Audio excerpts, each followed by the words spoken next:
सकाळी उठल्या उठल्या या 5 क्रिया अवश्य करा. झोपेतून नेहमी या प्रकारे उठावे. पटकन उठून बसू नये. दुसरे म्हणजे आपल्या तोंडातील लाळ डोळ्यांना लावावी.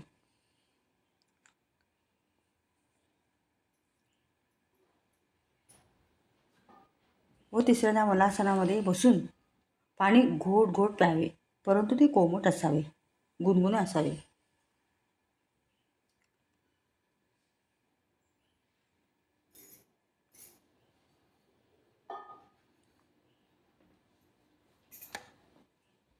व आपल्या बेंबीमध्ये देशी तूप लावावे. आपल्याकडे बर्ड्स असेल त्याप्रमाणे बर्ड्सच्या साहाय्याने लावावे. नमस्कार, श्री स्वामी समर्थ. कशा आहात तुम्ही सर्वजण चांगले असालच. तर तुमचे कमेंट्स बॉक्समध्ये तुमचे नाव सांगा. आणि आता चला तर आपण योगाला सुरुवात करूया. नमस्कार. सर्वप्रथम आपल्याला करायचं आहे शशांकासन. शशांकासन करण्यासाठी सर्वप्रथम वज्रासनामध्ये बसावे. मग खोलवर दीर्घ श्वास घ्यावा. त्याचवेळी दोन्ही हात वर करून वरच्या दिशेला ताठ करावेत. लक्षात ठेवा, हाताचे तळवे उघडे आणि समोरच्या दिशेने असायला हवेत. आता श्वास बाहेर सोडीत कमरेपर्यंतचा भाग खाली वाकवीत आपल्या दोन्ही हातांचे तळवे जमिनीवर टेकवावेत. वाकलेल्या अवस्थेमध्ये श्वासांची गती सामान्य असावी. आपल्या क्षमतेनुसार आणि आवश्यकतेनुसार या आसनामध्ये राहा.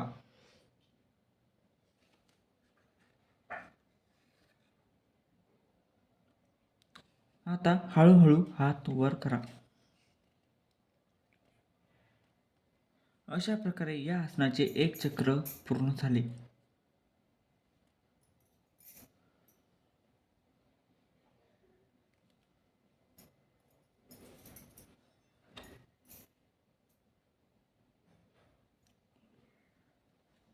व्हिडिओ जर आवडत असेल तर व्हिडिओला एक लाईक करा, शेअर करा आणि चॅनलला सबस्क्राईब करून बेल आयकॉनला अवश्य प्रेस करा.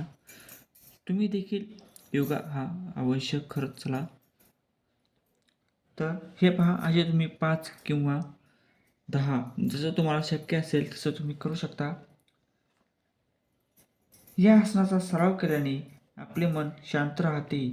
एकाग्रता, ठाम निश्चय, क्रोधावर नियंत्रण, मानसिक संतुलन, बुद्धीचा विकास आणि दृष्टिकोन सकारात्मक होतो. यामुळे दमा, हृदयविकार, फुफ्फुसाचे विकार आणि श्वासाशी संबंधित विकार दूर होतात. हे आसन पाठीच्या मणक्यासाठी देखील खूपच उपयुक्त आहे. चेहऱ्यावर लाली, कांती आणि तेज येते. महिलांसाठी हे आसन विशेषत्वाने लाभदायी आहे. शशांकासन आपल्या संपूर्ण शरीराचा थकवा दूर करते.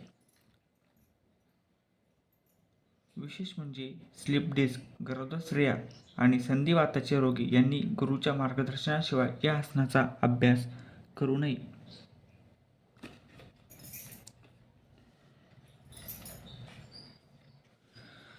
दुसरं म्हणजे गोमुखासन.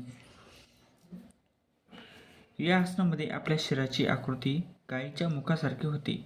त्यामुळे आपल्या योग्यांनी त्याचे नाव गोमुखासन असे ठेवले आहे. जमिनीवर बसावे. त्यानंतर डावा हात समोरून वाकवून त्याची टाच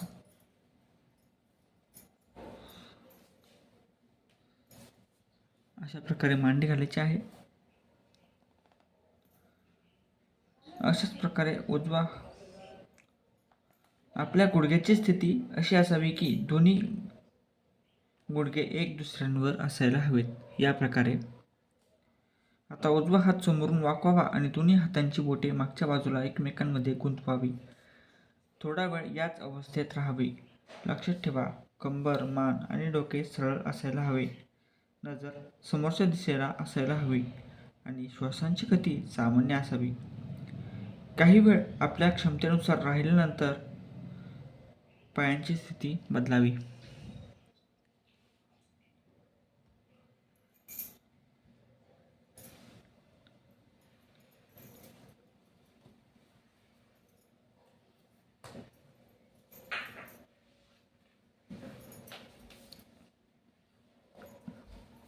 आता दोन्ही तेच उलट्या साईडने करावे.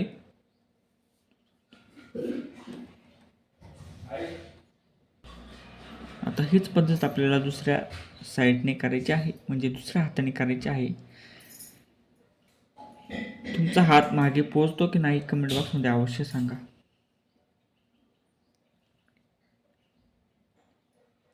जेवढं शक्य असेल तेवढंच तुम्ही करा, कारण की एका हाताचं ऑपरेशन झाल्यामुळे एका हाताचं दुसरा हात पोचू शकत नाही. हे आहे गोमुख आसन. तर गोमुख आसनाचे काय काय लाभ आहेत? हे आसन दमा आणि क्षयरोगासाठी रामबाण काम करते. मधुमेह, प्रमेह, बहुमूत्र इत्यादी आजार या आसनाने दूर होतात. या आसनामध्ये जेव्हा आपण एका बाजूचा हात वर उचलत असतो तेव्हा एका बाजूच्या फुफ्फुसातील श्वास थांबत असतो. त्यामुळे आपल्या फुफ्फुसांची सफाई आणि रक्ताभिसरण वाढते. आपल्या फुफ्फुसाला 1 कोटी छिद्रांमध्ये योग्य प्रकारे रक्ताभिसरण होते. या आसनामुळे महिलांच्या मासिक पाळीशी संबंधित समस्या आणि ल्युकोमियाचा त्रास दूर होतो. तसेच महिलांची वक्ष सुडौल होतात, छाती रुंद होते, पाठ, मान, पाय आणि मांड्या मजबूत होतात, सांध्यांचा विकार दूर होतो. स्त्री पुरुष दोघांसाठी हे आसन उपयुक्त आहे. काळजी काय घ्यायची आहे? या आसनाच्या सरावात घाई करू नये. साधक वज्रासनात बसण्यात तरबेज झाल्यावरच याचा सराव सुरू करावा. तर चला आता आपण पाहूया धनुरासन.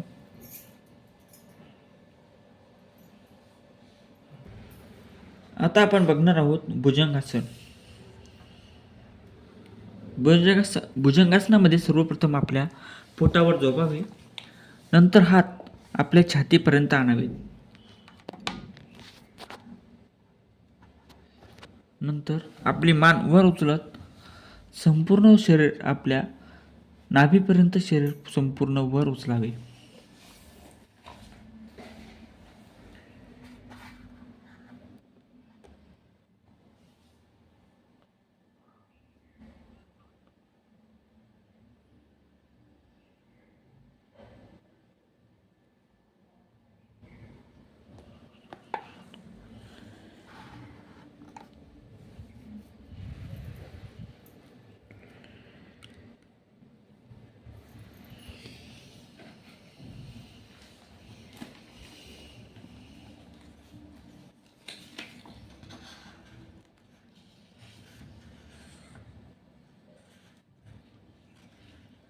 या आसनाच्या सरावामुळे कंबरदुखी, मानदुखी, सायटिका यांसारख्या आजारांपासून मुक्तता होते.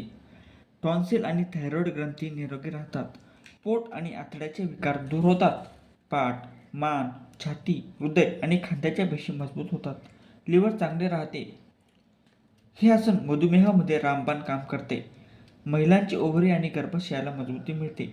पाठीचा कणा लवचिक होतो. ज्यांची गाठ वारंवार पडते त्यांच्यासाठी हे आसन खूपच उपयुक्त आहे. सावधगिरी काय बाळगा? हार्निया, अल्सर आणि हृदयविकार असलेल्या लोकांनी या आसनाचा सराव करू नये. गरोदर महिलांनी गुरुच्या मार्गदर्शनाखाली हे आसन करू शकता. तर आता आहे वज्रासन. या आसनाचा सराव तुम्ही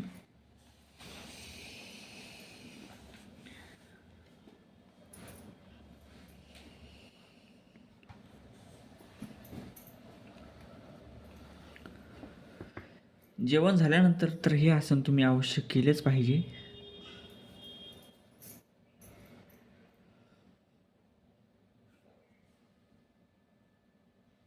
वज्रासनाला वीरासन असे देखील म्हणतात.